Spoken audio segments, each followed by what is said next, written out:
नमस्कार, किसान समाचार में आपका स्वागत है। मैं हूं रेशमा आपके साथ। आइए नजर डालते हैं इस वक्त की हेडलाइंस पर। उपभोक्ता कार्य विभाग की दाल उद्योग के हितधारकों के साथ बैठक। आयातकों और उद्योग जगत के अन्य प्रतिभागियों को 15 अप्रैल 2024 से साप्ताहिक आधार पर आयातित पीली मटर सहित दालों के अपने स्टॉक की ईमानदारी से घोषणा करने का निर्देश। पोर्टल पर गलत जानकारी देने वालों पर होगी कड़ी कार्रवाई।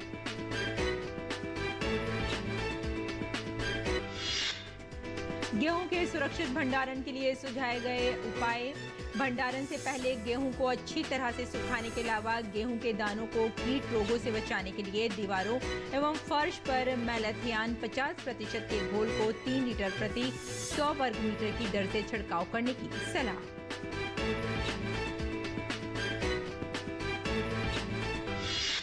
गर्मी के मौसम में देश में बिजली की उच्च मांग को पूरा करने के लिए भारत सरकार की पहल। भारत सरकार का गैस आधारित बिजली संयंत्रों को परिचालित करने का निर्णय। निर्देश के कार्यान्वयन को सुविधाजनक बनाने के लिए उच्च स्तरीय समिति का गठन।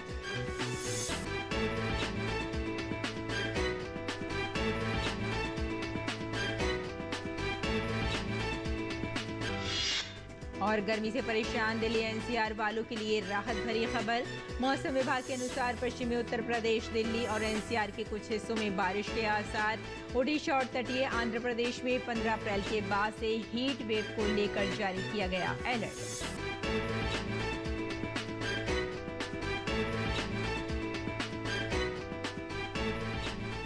और अब समाचार विस्तार से। उपभोक्ता कार्य विभाग की सचिव ने दाल उद्योग के हितधारकों के साथ बैठक कर दालों की उपलब्धता की समीक्षा की। बातचीत के दौरान इस बात पर जोर दिया गया कि दालों के वायदा व्यापार में संलिप्त पाए जाने वाले व्यक्ति से आवश्यक वस्तु अधिनियम के प्रावधानों के अनुसार कड़ाई से निपटा जाएगा।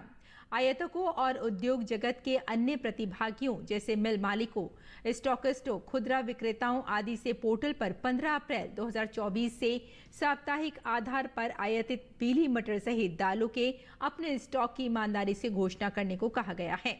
राज्यों और केंद्र शासित प्रदेशों को भी सभी स्टॉक होल्डिंग संस्थाओं द्वारा साप्ताहिक स्टॉक प्रकटीकरण लागू करने और उनके द्वारा घोषित स्टॉक को सत्यापित करने को कहा गया है। प्रमुख बंदरगाहों और दाल उद्योग केंद्रों में स्थित गोदामों में स्टॉक को समय समय पर सत्यापित किया जाना चाहिए और स्टॉक प्रकटीकरण पोर्टल पर गलत जानकारी देने वाले स्टॉक होल्डिंग संस्थाओं पर सख्त कार्रवाई की जानी चाहिए। म्यांमार से दालों के आयात के संबंध में संशोधित विनियम द्वारा और म्यांमार में आयातकों द्वारा रखे गए स्टॉक के मद्देनजर आयात की कीमतों जैसे मुद्दों पर यांगून में भारतीय मिशन के साथ भी चर्चा की गई। भारतीय मिशन ने बताया कि कारोबारी लेन देन को सरल और अधिक कुशल बनाने के लिए रुपया क्यात निपटान तंत्र 25 जनवरी 2024 से चालू कर दिया गया है। देश में अधिकांश स्थानों पर गेहूं कटाई का काम या तो चल रहा है या पूरा हो गया है। ऐसे में सभी के मन में एक ही सवाल रहता है कि कटाई के बाद गेहूं का सुरक्षित भंडारण कैसे करें जिसमें उसकी गुणवत्ता पर असर ना पड़े या उसमें घुन आदि कीटों का प्रकोप ना हो। गेहूं का भंडारण पारंपरिक संरचनाओं जैसे कोठी, कुठला, बुखारी, पूसा बिन, पंतनगर बिन, लुधियाना बिन, हापुड़ बिन और धूसी खाने की लकड़ी से बनी संदूक, बोरियां एवं भूमिगत भंडार गृह आदि में किया जाता है। सही तरीके से गेहूं का भंडारण नहीं करने पर उसमें कीट एवं रोगों को हमला हो सकता है। भंडारित गेहूं पर लगने वाले कीटों की लगभग 50 प्रजातियां हैं, जिनमें से करीब आधा दर्जन प्रजातियां ही आर्थिक दृष्टि से महत्वपूर्ण हैं। लेकिन इन सभी कीटों के प्रभावी प्रबंधन के उपाय एक जैसे ही हैं।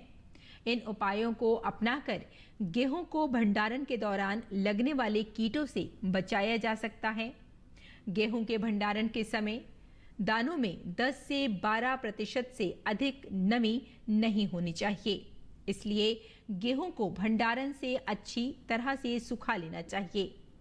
इसके अलावा गेहूं के भंडारण से पहले कोठियों तथा कमरों को भी अच्छी तरह से साफ कर लेना चाहिए।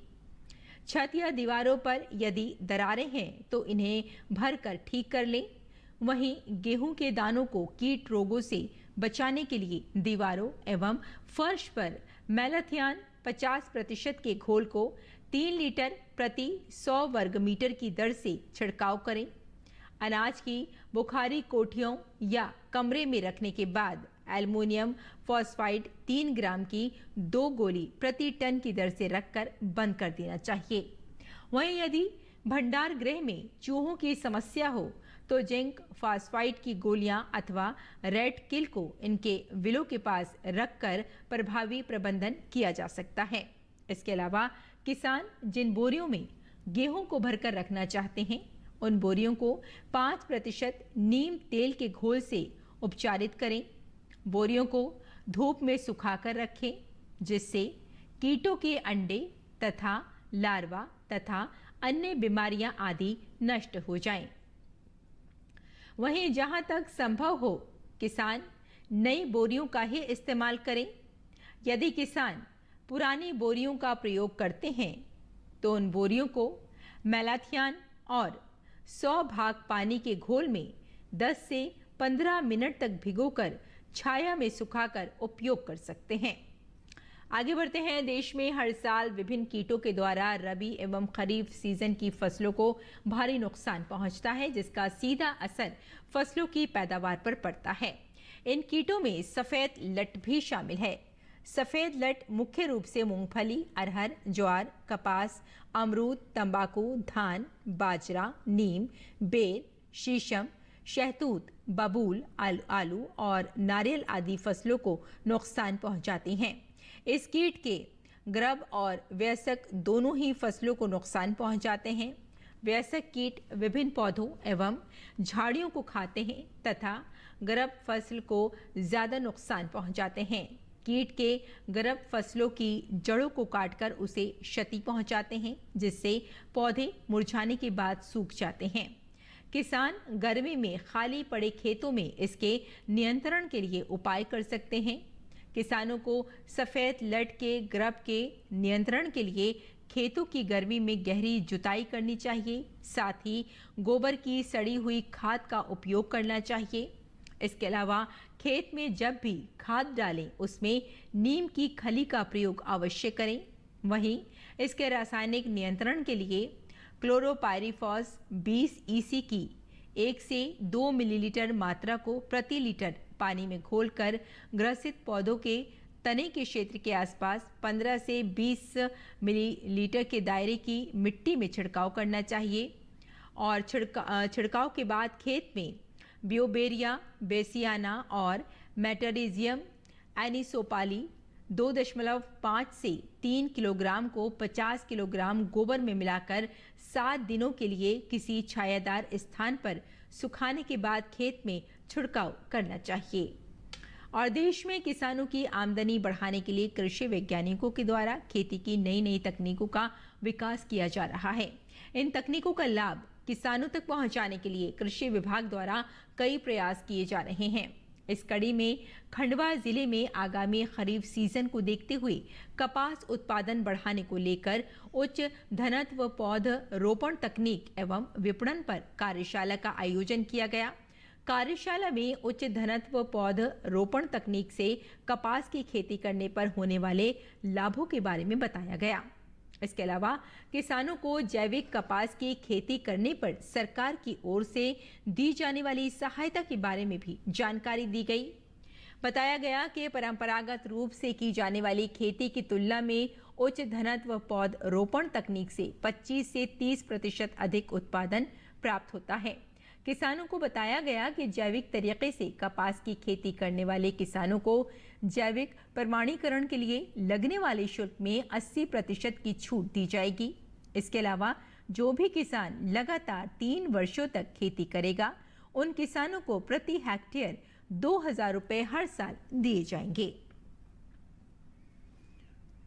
और भारत सरकार ने गर्मी के मौसम में देश में बिजली की उच्च मांग को पूरा करने में सहायता के लिए गैस आधारित बिजली संयंत्रों को परिचालित करने का निर्णय लिया है। गैस आधारित उत्पादन स्टेशनों से अधिकतम बिजली उत्पादन सुनिश्चित करने के लिए सरकार ने बिजली अधिनियम 2003 की धारा 11 के अंतर्गत सभी गैस आधारित उत्पादन स्टेशनों को निर्देश जारी किए हैं। ये आदेश 1 मई 2024 से 30 जून 2024 तक बिजली उत्पादन और आपूर्ति के लिए वैध रहेगा। इस निर्देश के कार्यान्वयन को सुविधाजनक बनाने के लिए केंद्रीय विद्युत प्राधिकरण के अध्यक्ष की अध्यक्षता में एक उच्च स्तरीय समिति का गठन किया गया है। गर्मी से परेशान दिल्ली एनसीआर वालों के लिए शनिवार का दिन राहत लेकर आया। शनिवार शाम चली ठंडी हवाओं ने गर्मी से राहत दी। मौसम विभाग के मुताबिक पश्चिमी उत्तर प्रदेश, दिल्ली और एनसीआर के कुछ हिस्सों में तेज आंधी, ओलावृष्टि और बारिश के आसार हैं। दिल्ली एनसीआर में तेज हवाएं चलने की संभावना है। हल्की बारिश रहेगी। तापमान में 5 डिग्री तक गिरावट होने का पूर्वानुमान है। बीते 24 घंटों की बात करें तो विदर्भ में हल्की से मध्यम बारिश और कुछ स्थानों पर भारी ओलावृष्टि हुई। केरल में हल्की से मध्यम बारिश के साथ 1-2 बार भारी बारिश हुई। मध्य प्रदेश और मराठवाड़ा में हल्की से मध्यम बारिश और गरज के साथ छिटपुट ओलावृष्टि हुई। तमिलनाडु में हल्की से मध्यम बारिश हुई। राजस्थान के कुछ हिस्सों में गरज और धूल भरी आंधी के साथ हल्की बारिश हुई। जम्मू कश्मीर में हल्की बारिश और बर्फबारी हुई। पंजाब, हरियाणा, दिल्ली और राजस्थान के कुछ हिस्सों में धूल भरी आंधी और छिटपुट ओलावृष्टि के साथ हल्की से मध्यम बारिश संभव है। विदर्भ और मध्य प्रदेश में हल्की से मध्यम बारिश के साथ कुछ स्थानों पर भारी बारिश हो सकती है।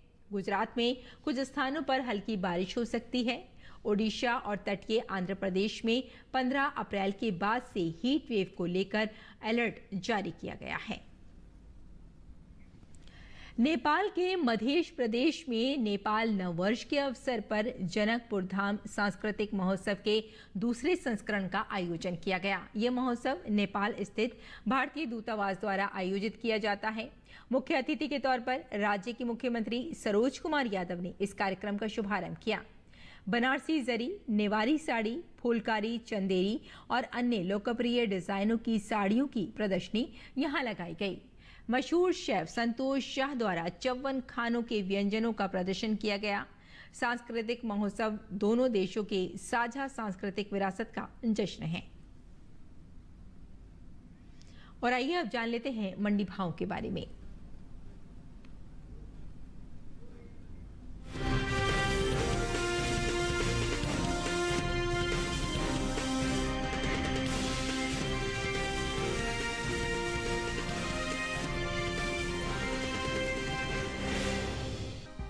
इन दिनों ज्यादातर कृषि उपज मंडियों में धान की आवक सामान्य देखने को मिल रही है।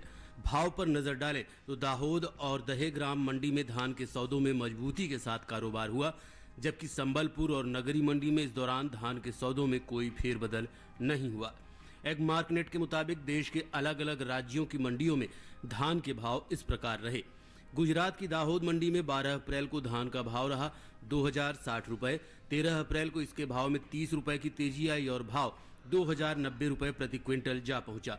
इसी तरह राज्य की ही दहेग्राम मंडी में धान के सौदों में बढ़त के साथ कारोबार हुआ। 12 अप्रैल को धान का भाव था 2200 रुपए। 13 अप्रैल को इसके सौदे 25 रुपए चढ़कर 2225 रुपए पर हुए। धान का कटोरा कहे जाने वाले छत्तीसगढ़ की नगरी मंडी में बीते 2 दिनों के दौरान धान के भाव स्थिर रहे। यहां 12 और 13 अप्रैल को 2080 रुपए पर धान बिकी। वहीं संबलपुर मंडी में 12 अप्रैल को धान का भाव था 2000 रुपए। 13 अप्रैल को इसके भाव में कोई बदलाव देखने को नहीं मिला और भाव 2000 रुपए पर बना रहा। उत्तर प्रदेश की मंडियों में धान के भाव की बात करें तो यहां शनिवार को सलोन मंडी में सामान्य धान का भाव रहा 2250 रुपए, जबकि राज्य की ही उतरौला मंडी में इस दौरान धान के सौदे 2200 रुपए पर हुए। बात धान के पैदावार की करें तो घरेलू स्तर पर इस साल धान की पैदावार में कुछ कमी देखने को मिल सकती है। कृषि मंत्रालय के दूसरे अग्रिम अनुमान के मुताबिक देश में धान की उपज साल 2023-24 के दौरान 1238.15 लाख टन होने का अनुमान जताया गया है। ये उपज पिछले साल की तुलना में 119.40 लाख टन कम है, जबकि साल 2022-23 के दौरान धान की पैदावार 1357.55 लाख टन रही थी।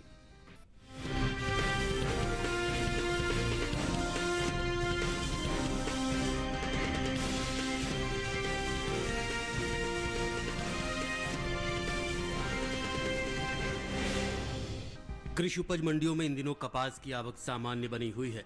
भाव की बात करें तो शनिवार को ध्रोल मंडी में कपास के सौदों में तेजी के साथ कारोबार हुआ। वहीं जसदड़ और जेतपुर मंडी में कपास के भाव में नरमी रही, जबकि बाबरा मंडी में इस दौरान कपास के सौदे बिना किसी फेरबदल के साथ हुए। एग मार्केट के मुताबिक गुजरात की बोडेली मंडी में 12 अप्रैल को कपास का भाव था 7,278 रुपए। 13 अप्रैल को इसके भाव में कोई बदलाव देखने को नहीं मिला और भाव 7,278 रुपए पर बना रहा। जबकि राज्य की ही ध्रोल मंडी में इस दौरान कपास के सौदों में मजबूती के साथ कारोबार हुआ। यहां 12 अप्रैल को कपास का भाव रहा 6,420 रुपए।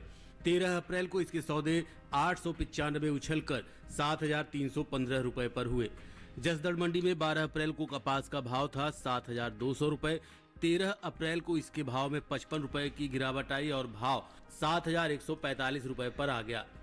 जेतपुर मंडी में बीते शुक्रवार को कपास का भाव रहा 7,500 रुपए। शनिवार को इसके सौदों में 100 रुपए की नरमी आई और भाव 7,400 रुपए पर हो गया।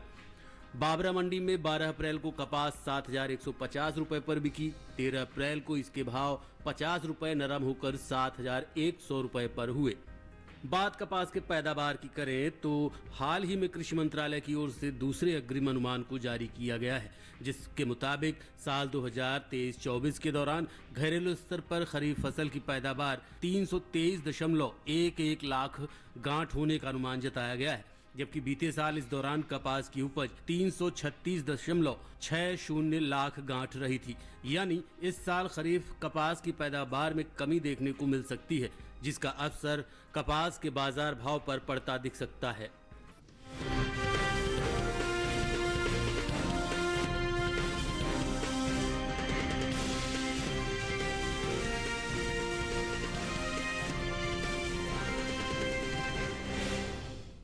और किसान इस मौसम में कैसे रखें अपनी खेती का ख्याल, आइए जान लेते हैं।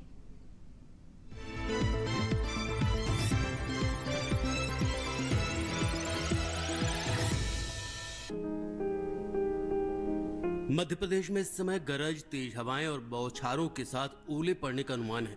ऐसे में यहाँ के किसान फलों की जल्द से जल्द तुड़ाई कर लें। इसके साथ ही यहाँ बागों में छोटे छोटे पौधों को बचाने के लिए ऊपर जाली लगाएं।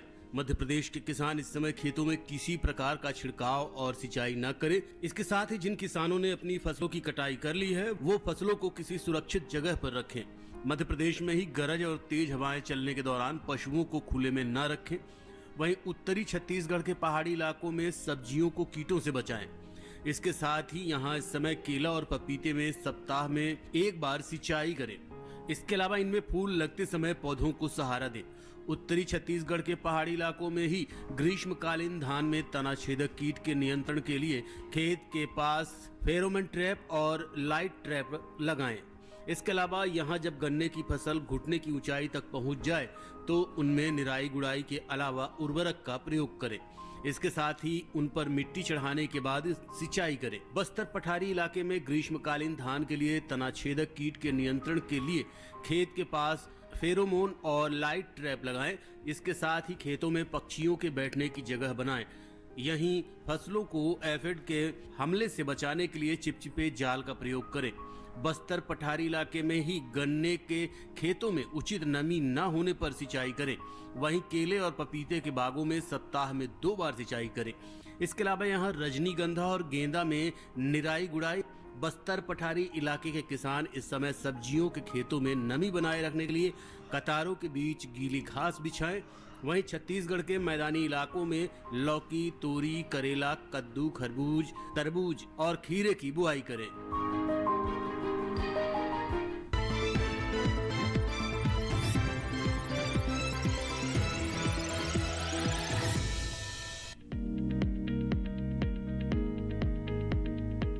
धनिये की खेती के लिए दोमट मिट्टी सबसे अच्छी मानी जाती है।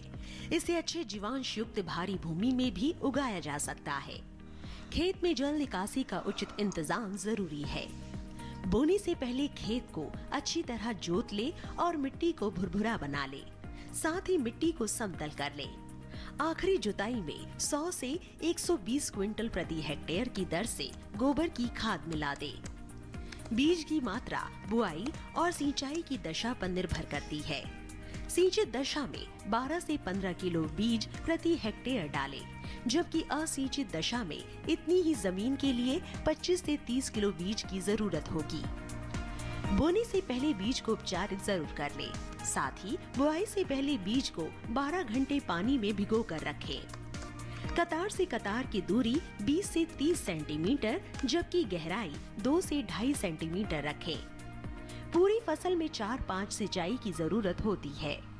पहली सिंचाई बुआई के 30 से 35 दिन बाद, दूसरी 60 से 70 दिन बाद, तीसरी 80 से 90 दिनों के बाद और चौथी 100 से 105 दिन बाद करें। पहली सिंचाई के बाद निराई गुड़ाई करके खरपतवार निकाल दें। 1 माह बाद फिर से निराई गुड़ाई करें।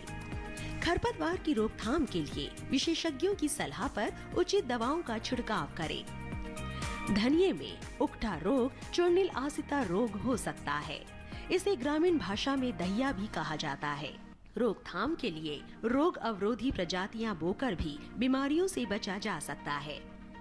फसल चक्र अपनाना भी बेहतर रहता है, लेकिन किसान इस बात का ध्यान रखे कि फसल में किसी भी तरह की दवा का छिड़काव करने से पहले कृषि विशेषज्ञों की सलाह जरूर लें। पूरी फसल होने पर पत्तियों की तुड़ाई सावधानी से करें। ध्यान रहे तोड़ते समय पत्तियां बर्बाद ना होने पाए। 1 हेक्टेयर जमीन से 125 से 140 क्विंटल तक हरी पत्तियां ली जा सकती है।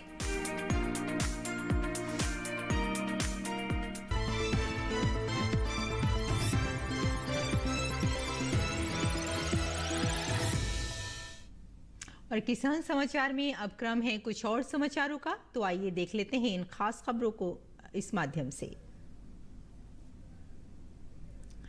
लोकसभा चुनाव के लिए भाजपा ने संकल्प पत्र के नाम से अपना घोषणा पत्र जारी कर दिया है। प्रधानमंत्री नरेंद्र मोदी के साथ साथ भाजपा के राष्ट्रीय अध्यक्ष जेपी नड्डा, चुनाव घोषणा पत्र समिति के अध्यक्ष एवं रक्षा मंत्री राजनाथ सिंह और केंद्रीय गृह एवं सहकारिता मंत्री अमित शाह समेत कई अन्य दिग्गज नेता भी इस दौरान मौजूद रहे।